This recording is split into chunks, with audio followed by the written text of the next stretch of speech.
The air in the shuttle bay was cold and smelled of ozone and metal. Lee Miho took a slow breath, feeling the subtle vibration of the Orion Spire Academy's massive docking ring through the soles of his standard-issue boots. Next to him, Park Yuna stood perfectly still, her dark eyes scanning the vast space. They were the only humans in the group of 12 new cadets from across the sector of the galaxy. A tall figure approached. It was Instructor Kale, a Vree.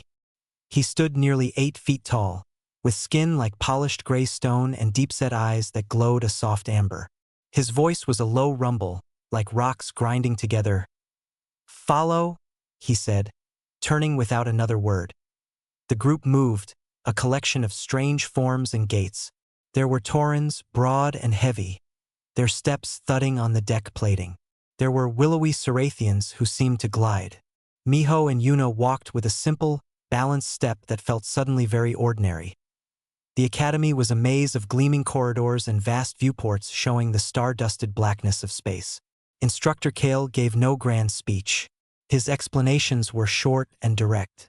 Living quarters, mess hall, training deck. The other cadets listened, some with curiosity, some with clear boredom. The final stop was not a grand hall or a weapons range. It was a heavy, circular door made of reinforced metal, marked with warning symbols. Above it, in multiple galactic scripts, were the words "Crushing Gravity Chamber." Instructor Kale placed a large, 3-fingered hand on a control panel. The door slid open with a hiss of equalizing pressure. Inside was a large, circular room with padded floors and walls. It was bare except for a thick column in the center covered in lights and monitoring equipment. "This is the CGC," Kale stated. "It is not for strength building. It is for testing the absolute tolerance of a species, to find the limit where your body fails. You will each use it once during your initial assessment." A snort came from the group. It was Cadet Burr, a Tauran male. His body was like a barrel of muscle and bone, his head set low on wide shoulders. "A waste of time for some," he said, his voice thick. His gaze swept over the slender Cerathians and then lingered on the 2 humans. "Some frames are not made for pressure. They break. It is a simple fact of physics." Miho said nothing. He was looking at the control panel inside the chamber, his eyes tracing the numbers. He saw the scale. It went from 0.5 standard galactic gravity to 5.0. Yuna spoke, her voice calm and clear. "What is the standard gravity of the station, Instructor?" 0.8 Earth gravity, Kale replied, a hint of surprise in his rumble. Most cadets asked about pain or safety procedures. Yuna simply nodded. Miho did a quick calculation in his head. The station was slightly lighter than Earth. The chamber could go to over 6 times Earth gravity. It was a machine meant to push beings to the ground and keep them there. "The test is simple," Kale continued. "You enter. The gravity increases in stages. You remain standing. When you can no longer stand or when you signal, the test ends. We record the gravity level. That is your datum." "And the highest recorded?" Miho asked. "A Vree warrior. For 0.2 standard gravities," Kale said, and though his face was rigid, there was a note of pride. "For most species, the breaking point is between 2.5 and 3.5. It is a law of biology." The Tauran, Burr, puffed out his wide chest. "We shall see where the Tauran line is. It will be higher than 3.5, I think." He looked at the humans again. "Your kind are new here. Your file says your world is varied. But your bodies have no density, no natural armor. I hope your breaking point is not too disappointing." It wasn't outright hostile. It was a statement of fact as Burr saw it. In a universe of heavy worlders and durable species, humans looked soft. Miho finally met Burr's gaze. He offered a small, neutral smile. "We'll see." Instructor Kale watched the exchange. Humans were an anomaly. They had no single extraordinary trait, no great natural strength, no impenetrable hide, no psychic dampening field. Their application to the academy had been accepted out of curiosity more than expectation. He expected their datum in the CGC to be low, perhaps 1.8. They would be useful for technical roles. "Your assessment is in 2 days," Kale announced. You will be scheduled. Dismissed. The group began to shuffle away, back toward the living quarters. Burr and a few others walked ahead, their heavy steps echoing. Miho and Yuna lingered for a moment longer, looking into the silent chamber. 5G, Miho said quietly. The safety limit is 5. Yuna corrected, her eyes sharp. The machine can do more. They just don't set it higher. What do you think our datum is? Miho asked, not looking at her. Yuna was silent for a few seconds. She wasn't thinking about the point where she would fall. She was thinking about the point where she could still move. It's not about the number where you fall down, she said, her voice almost a whisper. It's about the number where you can still get back up. They turned and walked down the corridor. Their simple human strides neither heavy nor light. They carried with them a secret that the galaxy, with all its tests and measurements, did not yet understand. For a human, a limit was not a wall. It was a doorway, and they had spent their entire history learning how to step through. 2 days later, the new cadets gathered in the observation gallery overlooking the crushing gravity chamber. The room was a semicircle of clear, reinforced plexiglass, looking down into the plain, padded room below. Screens on the wall showed biometric data: heart rate, muscle strain, skeletal pressure. Instructor Kale stood like a stone statue before the controls point one by one. The cadets were called. The Sarathian went first.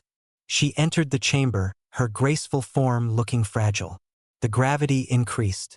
At 1.8 standard galactic gravity, her thin legs trembled.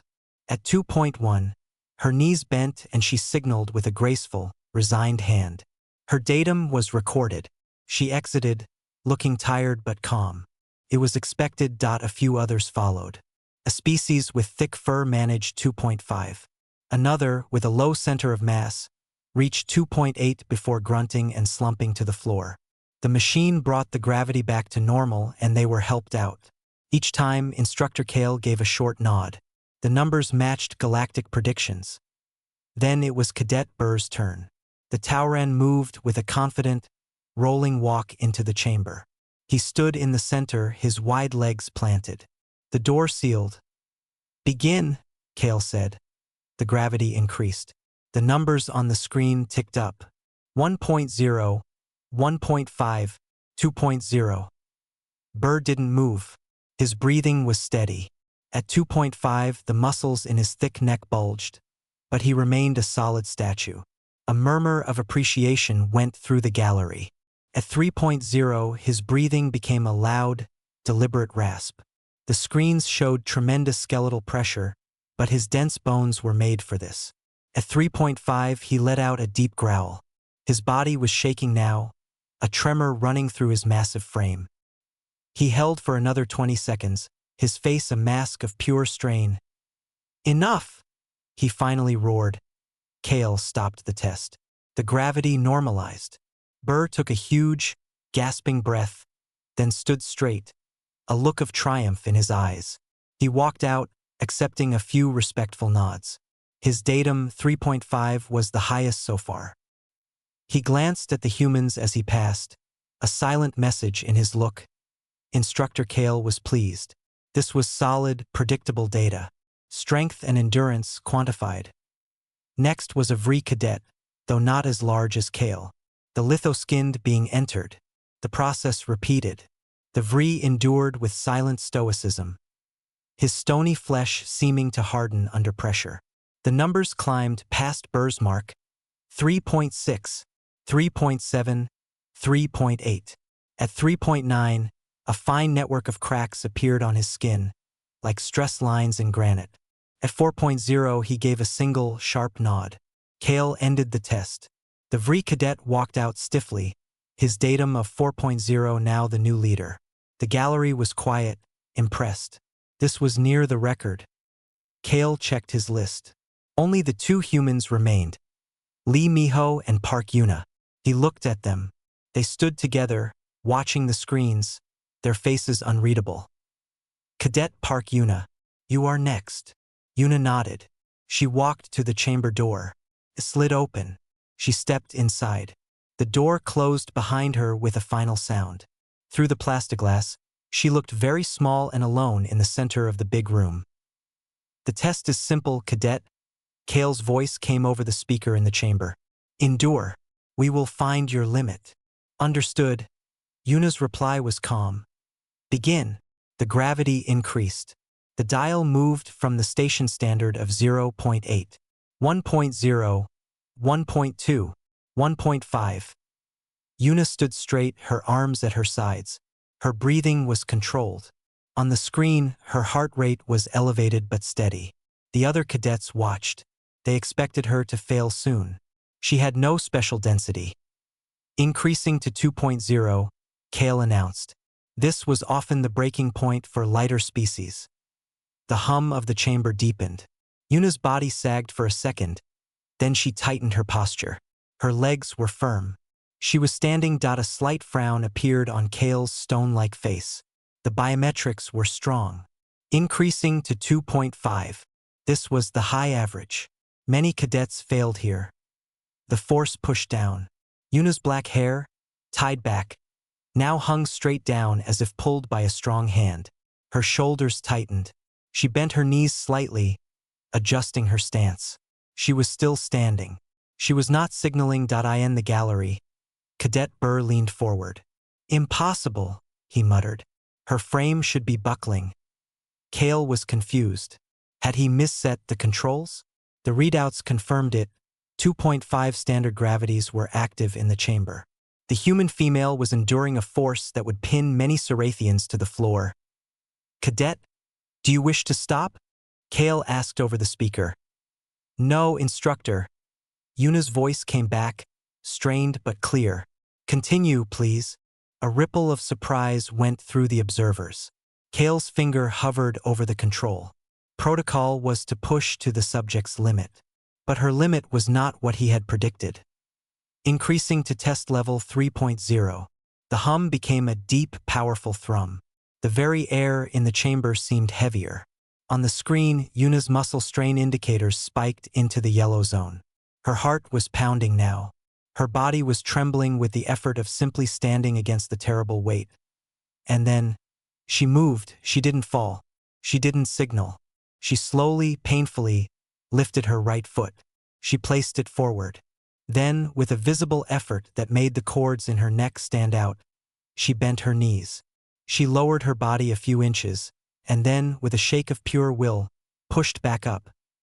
She was doing a squat. In the gallery, there was total silence. Everyone stared, unable to process what they were seeing.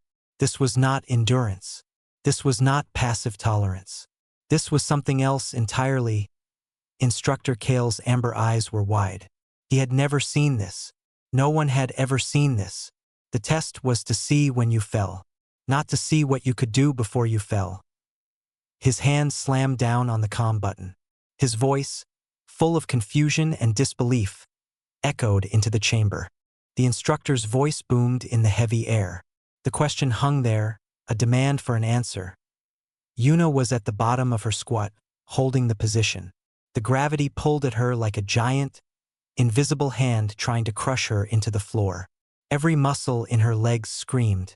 Her bones felt dense and hot. Breathing was a hard, deliberate fight. She pushed up. The motion was agonizingly slow, a victory measured in millimeters. She straightened her legs and stood again, her whole body trembling with the strain. She turned her head, just a little, towards the observation window. She could not see their faces clearly, but she could feel their shock. She opened her mouth. Her words came out in short, forced bursts between labored breaths. "Adaptation isn't passive, sir." She inhaled, a sharp, deep gasp. "We don't just withstand stress." She began to lower herself again, the movement a brutal act of will. "We engage with it." In the gallery, no one moved. The screens flashed with her vital signs. Her heart rate was incredibly high, but it was steady, like the drumbeat of a machine. Her muscle activity charts were not the spiky lines of someone about to fail. They were the rhythmic, repeating patterns of work. Miho watched, his face calm, but his hands were clenched into tight fists at his sides. He knew exactly what she was doing. He had done it himself in gyms back on Earth with weighted bars on his back. This was just weight of a different kind. Instructor Kale stared, his stony mind struggling to process. The protocol was clear. Find the breaking point. This human was ignoring the breaking point. She was playing with it, dancing on the edge of it. It was illogical. It was reckless. It was fascinating. The body rebuilds. Yuna continued, her voice a strained whisper picked up by the sensitive microphones. She was pushing up again, her face tight with effort. Stronger. She finished the squat and, instead of resting, she shifted her weight. She moved her left foot back into a lunge. The motion was shaky and slow, like a vid played at half speed. A collective breath was held in the gallery. This was no longer just surprising. It was unbelievable. Cadet Burr's mouth was slightly open. His own test had been a monument to pure, stubborn strength. He had become a statue, resisting until he could resist no more. This was active struggle. It made his own endurance feel suddenly static, like just being a rock in a stream.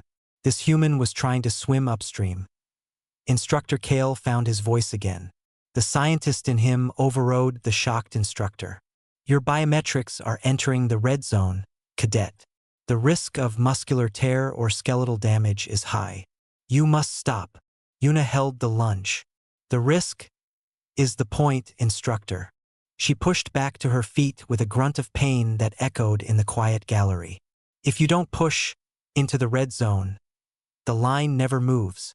She was breathing in great, heaving pulls now. The gravity was still set at a crushing 3.0. She had been moving under it for over a minute. No one had ever done that. Ever. Cease the test, Kale ordered, his voice firm. His finger moved to the control to bring the gravity down. This was beyond the scope of the assessment. It was becoming a medical concern. Sir, it was Miho's voice. He had stepped forward to the control console. His tone was respectful but urgent. Please, let her signal. Kale looked from the human male on his right to the human female in the chamber. She was now attempting a push-up. Her arms shook violently as she lowered herself a few inches toward the floor. It was a fight she was visibly losing, but she was not surrendering. This is not the test, Kale repeated, but his hand hesitated. With respect, sir, Miho said, his eyes on Yuna. This is our test. Please. Something in the certainty of Miho's voice made Kale pause. He looked back into the chamber. Yuna was on her knees now, the push-up defeated, but she was still moving, trying to push herself back up. She was not asking for it to stop. She was meeting the force. Kale took his finger off the control. Very well. He pressed the comm again. Cadet Park, you will signal when you are finished. Not when you are failing. When you are finished. Yuna, on her knees, gave a single, sharp nod. She planted her hands and, with a raw cry of effort, forced herself back to her feet. She stood, swaying under the terrible weight. She was spent. Her body had nothing left to give for movement. But she had not been broken by the gravity. She had spent herself against it. She lifted a trembling hand and made a fist, the signal to stop. Instantly, Kale spun the dial. The deep thrum faded. The numbers dropped. 2.5, 2.0, 1.0, back to station standard of 0.8. The effect was immediate. Yuna's body, freed from the immense pressure, seemed to lighten. She almost floated upward for a second, staggering as her muscles adjusted to the sudden lack of load. She took a deep, shuddering breath, then another, her hands on her knees. The chamber door hissed open. She walked out. Her steps were slow and stiff, but they were steps. She did not need to be carried. She did not need help. The gallery was utterly silent. All eyes were on her. The datum on the screen flashed, 3.0 SGG. But that number meant nothing now. The number did not capture the squats, the lunge, the attempted push-up. Instructor Kale looked at the datum, then at Yuna, then at Miho. His old understanding of limits was cracking. Finally, he spoke, his rumble quieter than before. Cadet Lee, you are next. The silence in the observation gallery was thick. Every cadet watched as Park Yuna walked stiffly to a bench and sat down. She was breathing hard, her face pale with effort, but her eyes were clear. She did not look broken. She looked like someone who had just finished a very hard job. Instructor Kale stared at the data screens. The numbers for Cadet Park were confusing. Her peak stress levels matched a VRI at 4.0, yet her structural integrity readings were different. The strain was distributed, not just endured. He looked at the next name on his list. Cadet Lee Miho. Proceed. Miho nodded. He did not look at the other cadets. His focus was already inward. He walked to the open chamber door. As he passed Yuna, their eyes met for a second. No words were spoken, but something passed between them, an understanding. He stepped inside. The door sealed behind him with a solid sound. The chamber was quiet. The air still felt heavy, as if it remembered the crushing force from minutes before. You observed the procedure, Cadet Lee. Instructor Kale's voice came over the speaker. It was not a question. Yes, Instructor, Miho replied. He stood in the center of the room, relaxed but ready. Your species' response is irregular. Kale chose his words carefully. The test remains to find your limit of endurance. Do you understand? I understand the test, sir, Miho said. His voice was calm. Kale watched him on the monitor. The human male was different from the female. Where Yuna had been like a coiled spring, Miho was like deep water, still on the surface but with strong currents underneath. Kale made a decision. The human female had handled 3.0 with unexpected action. He would start the male at the same level. It was against normal protocol, but nothing about this was normal. Beginning at test level 3.0, Kale announced that a murmur went through the gallery. They were starting him at the point where others finished. Cadet bir skolet. This was special treatment. It was not fair. The familiar deep hum filled the chamber. The gravity generators engaged. The force slammed down onto Miho that he dropped into a crouch instantly, one hand going to the floor to brace himself. A grunt was forced from his lips. The weight was immense, shocking in its immediacy. It was like a mountain had settled on his shoulders. For several seconds, he just stayed there, on one knee, head down, fighting to breathe. I in the gallery. Some cadets nodded. This was more like it. This was what they expected. The human was pinned already. But Miho was not pinned. He was adapting. His mind was sharp, assessing the pressure. 3G, same as Yuna. Different build, different distribution. Use the legs. He forced air into his lungs. A slow, difficult breath. Then another dot. He began to move. He pushed with his legs, his thigh muscles bunching and trembling. Slowly, painfully, he rose from the crouch. He stood up. The effort made his vision swim for a second. He locked his knees, then immediately unlocked them, keeping them slightly bent. A stable posture. He looked up at the observation window. Increasing to 3.3, Kale said, his voice flat. The pressure increased. Miho felt it in his spine, in his skull. His ears popped. He began to lift his arms, curling them slowly up towards his shoulders, as if lifting an invisible, incredibly heavy weight. It was a bicep curl. His face was a mask of pure concentration. Why? The word burst from Cadet Burr in the gallery. He couldn't help it. Why does he move? He is just using energy. He will fall sooner. On the comms, Kale asked the same thing. Cadet Lee, explain your action. Miho's voice came back, tight and strained, but deliberate. The body is a system, Instructor. If you just stand, the pressure wins. Defines your weakest point. He lowered his arms and then slowly raised them out to his sides, like wings against a hurricane. If you move, you spread the load. You tell the system where to strengthen. It was a theory of living anatomy that was alien to them. To the Vri and Tauran, the body was a fortress. Walls were made thick to withstand attack. The humans saw the body as a river. If you dammed it, pressure built up until it broke the dam. If you directed the flow, you could turn the pressure into power. 3.5, Kale announced, his eyes fixed on the screens. This was Cadet Burr's datum. This was the weight that had brought the strong Tauran to his limit of stillness. Miho was in motion. He stopped the arm holds and began a slow, meticulous squat. Down. The pressure was unbelievable. Every fiber in his legs screamed in protest. His heart hammered against his ribs. But his rhythm continued. Down. Up. He was not just enduring the gravity. He was measuring it.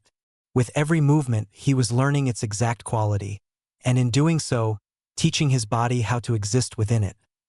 Instructor Kale was no longer thinking about protocols. He was a scientist watching a new phenomenon. What is your goal, cadet? What is your intended datum? Miho finished another squat. He stood, his body shaking violently. He was near his limit. He could feel the edges of his strength fraying. The goal is not a number, sir, he gasped. The goal is to make today's maximum, tomorrow's minimum. He then did something that seemed to defy all sense. He slowly turned his head and looked directly at Cadet Burr through the observation window. His eyes were fierce with effort. You asked why we move. He took a huge, ragged breath. We move because the universe doesn't stand still. His legs gave out. He dropped to his knees, but his arm shot up, fingers clenched into a fist. The signal. Kale cut the gravity. The pressure vanished. Miho caught himself on his hands, head hanging down, sweat dripping onto the padded floor in great dark drops. He was breathing in huge, shuddering gulps. The datum on the screen flashed, 3.5 SGG. The same number as Cadet Burr. But the two tests could not have been more different. One was a statue that finally cracked. The other was a fire that burned itself out. No one spoke. The gallery was a room full of overturned ideas. Instructor Kale looked from the screen to the man kneeling in the chamber, and for the first time, he felt he was not looking at a weaker species. He was looking at a different kind of strong. The silence in the observation gallery broke into a low murmur. Cadets from a dozen species spoke in their own tongues. The sounds a mix of confusion, disbelief, and sharp curiosity. Instructor Kale silenced them with a raised hand. His glowing amber eyes were fixed on Lee Miho, who was now standing again inside the chamber, wiping sweat from his face with a slow, tired motion. All cadets return to the main briefing room, Kale ordered, his voice returning to its usual stone-like command. Now, Cadets Park and Lee, you will remain. The others filed out slowly. Cadet Burr cast a long, hard look at Miho before turning away. His expression was no longer just dismissive. It was puzzled and a little angry. The numbers said they were equal. But something deep in his instincts told him that was not true. When the gallery was empty, Kale opened the chamber door. Miho walked out, his steps a bit heavy but steady. He joined Yuna, who gave him a small, tired nod of acknowledgement. They stood together before Instructor Kale, who seemed even larger and more imposing up close. Follow me, he said. He led them not to an office, but to a small, quiet room near the chamber with a table and 3 chairs. It was a debriefing room. He sat on one chair, which groaned under his weight. The humans sat across from him. For a long moment, Kale just looked at them. He was studying them as if seeing them for the first time. Their skin was soft. Their bones lacked the dense matrix of a heavy worlder. Their muscles did not bulge with obvious power. Yet they had done what no one else did. The test was to find a static limit. Kale began, his tone neutral. You turned it into a dynamic event. Explain this. Not with words of effort or will. I have seen will. Explain the why. Miho and Yuna glanced at each other. They had expected questions about technique or physiology. This was a deeper question. Miho spoke first. Instructor, on our world, gravity is a constant. But almost everything else is not. The weather changes. The food supply changes. The land itself changes. We evolved not for one specific pressure, but for variable pressure. Our bodies learned that to survive change, you must invite a little stress in during the calm times. Invite stress. Kale repeated the concept strange. Stress is an enemy to be managed until escape is possible. Yuna shook her head gently. Not for us, sir. It is a teacher. If you only ever carry a light load, a sudden heavy one will break you. But if you practice with a heavy load, then a heavier one becomes possible. And the light load feels like nothing. She paused, searching for a way he might understand. It is not about the weight you hold. It is about the gap between the weight you can hold and the weight you practice with. We try to keep that gap small. Kale processed this. For his species and most others, the goal was to increase the wall's height. For humans, the goal was to reduce the distance between the wall and the ceiling they pushed against every day. It was a philosophy of constant, incremental struggle. Your actions in the chamber were pre-planned, Kale stated. The actions, yes, Miho agreed. The plan is always the same. Find the edge and then do work there. The specific gravity was the variable. At 2G, we would have done more reps. At 3.5, I could only do a few. But the principle is the same. This is a waste of energy and a high risk of injury with no guaranteed reward, Kale countered, citing standard galactic physiology. With respect, sir, Yuna said, her voice firm. The reward is guaranteed. The reward is not a number on your screen tomorrow. The reward is that if the station gravity failed today and jumped to 2G, we would be functional in minutes. Our bodies have already had the conversation with that pressure. Others would be on the floor, waiting for rescue. The room was quiet. Kale leaned back, the chair creaking again. He was thinking of emergency drills, of system failures. He was thinking of the unthinkable. You spoke of your world, Kale said, looking at Miho. Give me a specific example. Not of great heroes or wars. A real-life story. One that explains why you were doing squats in a crushing gravity chamber. Miho was quiet for a moment, thinking of home. He didn't think of soldiers or astronauts. He thought of the sea. My grandfather was a fisherman, Miho began, his voice softening. On an island called Jeju. He went out on the water every day, even when he didn't need to. When the weather was perfect and the sea was flat and calm for a week, he would still go out. And on those calm, sunny days, he would spend hours mending his nets. Kale listened, his head tilted. I was young. I asked him, Grandfather, the nets are fine. The sea is gentle. Why don't you rest? Enjoy the sun. Miho's eyes were looking at a memory on the wall. He put down his netting hook. He looked at me and said, The storm doesn't tell you when it's coming, boy. The strong net mended in the sun doesn't break in the storm. Miho looked back at Instructor Kale. We were mending the net, sir. In your chamber. The gravity was the sun. Calm, predictable force. We were not waiting for the storm to test our nets. We were using the sunlight to make them stronger for a storm we couldn't see yet. For a full 10 seconds, Instructor Kale was silent. The story was not about epic strength. It was about profound preparation. It was about a deep cultural understanding of a dangerous universe that was fundamentally unpredictable. Other species built stronger shelters. Humans practiced carrying the shelter with them. In their very muscles and bones, he stood up, the motion slow and deliberate. You are dismissed. Return to your quarters. Your data will be reviewed. As the two humans stood and walked to the door, Kale spoke again, his back to them. This mending the net. You believe all humans think this way? Yuna stopped at the doorway. She answered without turning around, her voice clear in the small room. Not all, sir, but enough of us do. It is how we have lasted this long. They left, the door sliding shut behind them. Instructor Kale remained standing, staring at the empty chairs. On his datapad, the numbers 3.0 and 3.5 glowed. He no longer saw them as limits. He saw them as foundations. He opened a new file. At the top, he typed a single, tentative heading, Adaptive Resilience Theory, Human Model. Below it, his first note was simple. They do not wait for the storm. The story moved through the academy like a current. It did not spread through official bulletins, but through whispers in the mess hall, through quiet conversations in training corridors. The tale of the two humans who exercised under crushing gravity became a strange, viral legend. Instructor Kale did not speak of it publicly, but his behavior changed. He was often seen in his office late, reviewing the biometric data from the human tests. The rhythmic stress patterns, the controlled cardiovascular spikes, the way their bodies had distributed the load. He wrote his notes, his theory growing. For Lee Miho and Park Yuna, life returned to a routine. They attended classes on navigation, xenobiology, and basic engineering. They were polite, quiet, and competent, but they were now watched.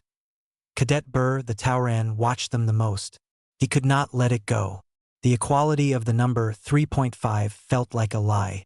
One day, he approached them in the common area as they were studying star charts. "Your test," Burr said, his voice a low rumble. He did not sit. "It was a trick. You used motion to cheat the sensors, to make it look like you were enduring more than you were." Miho looked up from the chart. He was not angry. He saw the confusion in Burr's eyes. "It wasn't a trick, Cadet Burr. The gravity was real. The strain was real.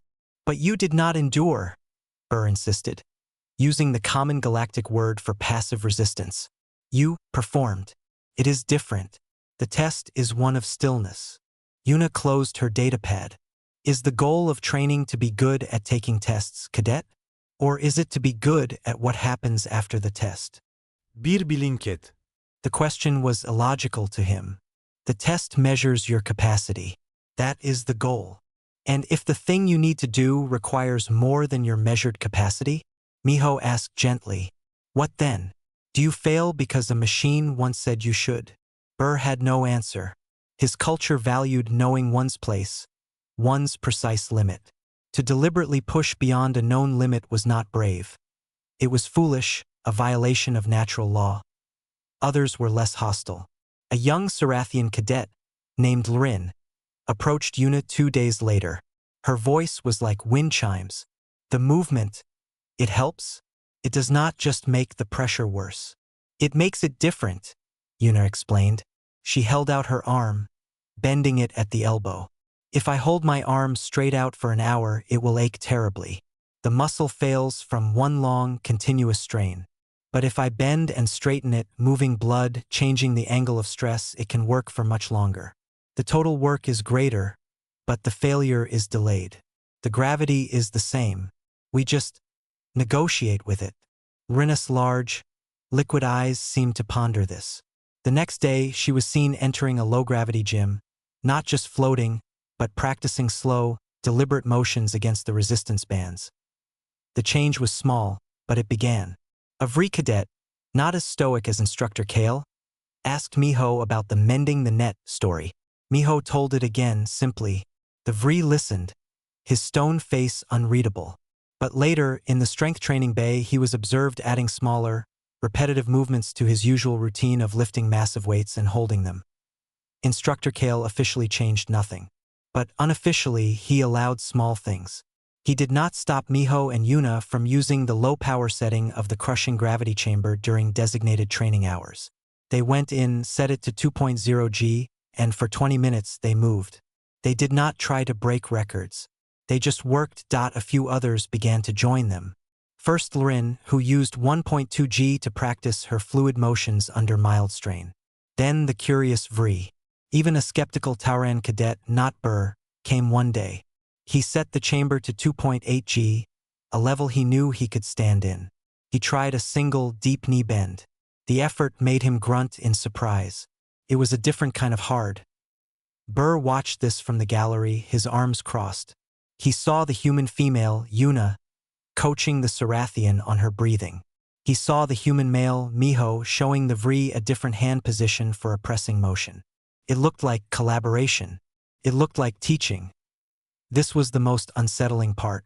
They were not just strange. They were generative. Their anomaly was spreading. Kale called Miho and Yuna to his office one final time before the end of the induction cycle. His datapad was covered in notes and graphs. "I have analyzed your approach," he said without preamble. "From an efficiency standpoint, it is suboptimal for achieving a single peak output. You will never lift as much as a Tauran in one moment." "We know, sir," Yuna said. "However," Kale continued, his amber gaze sharp, "for sustained, variable load output over an unknown time frame, and for rapid adaptation to unforeseen physical stressors, your model shows a significant statistical advantage. He turned the datapad around. On it was a simple, new line in the official training manual for the Orion Spire Academy. It was a footnote to the chapter on physiological limits. Note on adaptive capacity, human-derived theoretical maximum capacity is a useful datum. However, operational capacity can be expanded through controlled, progressive overload. Resilience may be less a static shield and more a muscle that requires repeated use to maintain its strength. Further study is required. It was a revolution in a single dry sentence. You have altered the curriculum, Miho said, a hint of awe in his voice. I have added a note, Kale corrected, but there was a slight, almost human softening in his rumble. The storm does not send a warning, but we can, it seems, learn to mend nets. He dismissed them. As they walked back to their quarters, the station's artificial night cycle had begun. The lights dimmed to a soft blue. Do you think they really understand? Yuna asked quietly. Miho looked down a corridor where they could see Cadet Lrin slowly, carefully, practicing her movements against a wall-mounted resistance bar. Not all of it, not yet, but they're starting to ask a different question. They're no longer just asking, how much can you take? They're starting to ask, what can you do with it? It was a small shift, but in a galaxy that believed every limit was a fixed wall, the humans had quietly begun teaching others how to build a ladder. 2 cycles later, the unthinkable happened. It was during a standard multi-species drill. The scenario was a simple hull breach on Deck 7. Cadets were to seal compartments and assist in simulated repairs. Miho, Yuna, and a mixed team were in the main engineering corridor, a wide space with high ceilings and heavy machinery. Instructor Kale's voice was calm over the station-wide comm. Initiate drill scenario Sigma. Containment protocol. Gravity systems remain nominal. The cadets moved. Sarathians directed others to emergency sealants. A Tauran hauled a heavy welding unit. Miho and Yuna were checking atmospheric valves. The drill was orderly, a dance they had practiced. Then, the station shuddered. It was not part of the drill. It was a deep, metallic groan that vibrated through the deck plates. The lights flickered violently, and a deafening alarm blared.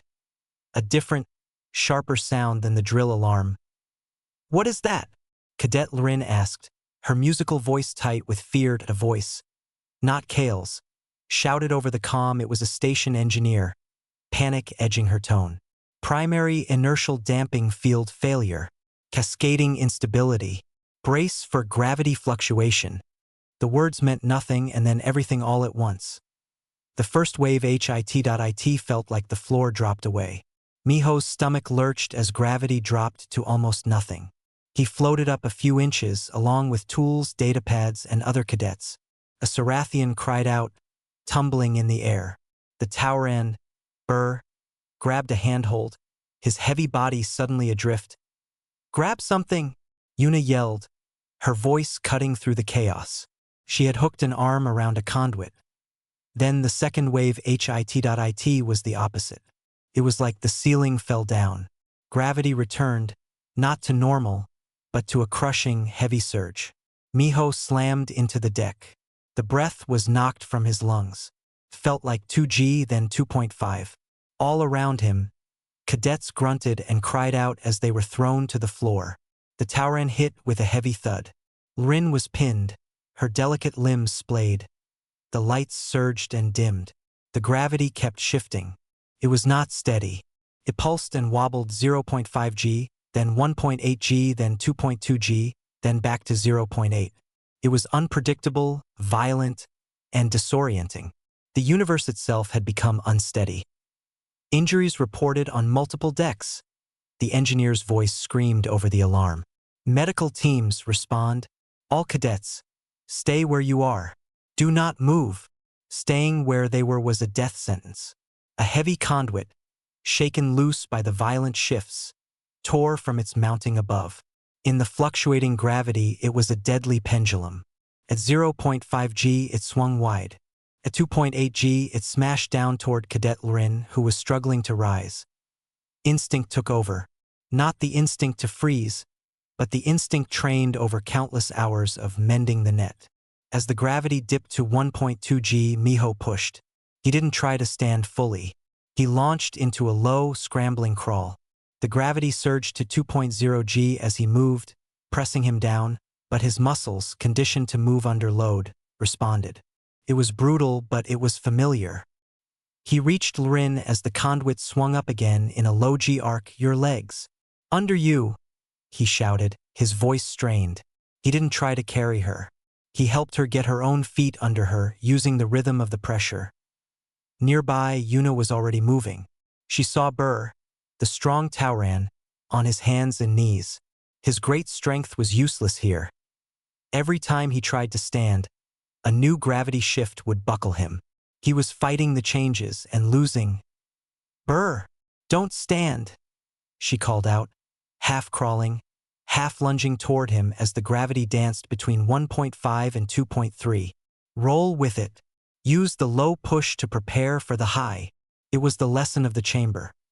Engage, don't just endure. Burr, his eyes wide with confusion and anger, saw her. She wasn't standing either. She was in a deep, mobile crouch, shifting her weight with each change, moving with the instability. She reached a bank of manual override levers for the compartment seals, a critical system. The levers required significant force. A gravity spike hit 3.0 g. Yuna gasped, her body slamming down onto one knee. But she had expected it. She had trained at this exact pressure. She didn't fight to stand up. She used the downforce, bracing herself, and threw her weight against the lever. It screamed and engaged, sealing the corridor behind them, halting the simulated breach from becoming a real one. Instructor Kale's voice came, not over the general comm, but over the cadet team channel. He was in the control room watching the chaos on sensors. "Cadet Park. Status. Seal engaged, sir," she grunted. As the gravity dropped again to 1 g, she used the lighter moment to scramble to the next lever. Kale's screen showed the mess. Most cadets were immobilized, some injured from falls. But in the main engineering corridor, 2 human heat signatures were moving. And they were not alone. They were pulling, directing, helping others to move. The Sarathian, Lrin, was now moving in a low, careful glide, mimicking Yuna's rhythm. The Vri cadet was using the gravity surges to add power to his movements, smashing a piece of debris aside. And Cadet Burr, the Tauran, finally understood. He stopped trying to be a rock. He became a hammer. As gravity spiked to 2.5 g, he used the downforce to drive his shoulder into a jammed door, forcing it open for others to escape. The instability lasted for 4 minutes. Felt like a lifetime. When a final, shuddering thump echoed through the station, the gravity settled back to the normal 0.8 g. The lights stabilized. The awful alarm cut off, replaced by the steady whoop of medical and damage control alerts. The engineering corridor was a mess of scattered tools and panting cadets. But they were all alive. They were conscious. Lrin was helping another. Burr was leaning against a wall, breathing hard, looking at his own hands as if seeing them for the first time. Miho helped Yuna to her feet. Her face was smudged with sweat and grime, but her eyes were clear. They looked around at the cadets they had trained with, the ones who had watched them in the chamber. Instructor Kale arrived with a team of medics. His stone-like face surveyed the scene, the sealed doors, the secured area, the cadets who were injured but not broken. His amber eyes found Miho and Yuna. He saw the understanding in the eyes of the others around them. He walked up to them. He did not ask for a report. He did not give praise. He simply looked from one human to the other and gave a single, slow nod. It was a gesture of deep, professional respect. The storm had come, and the nets they had mended, in the quiet sun of the crushing gravity chamber, had held.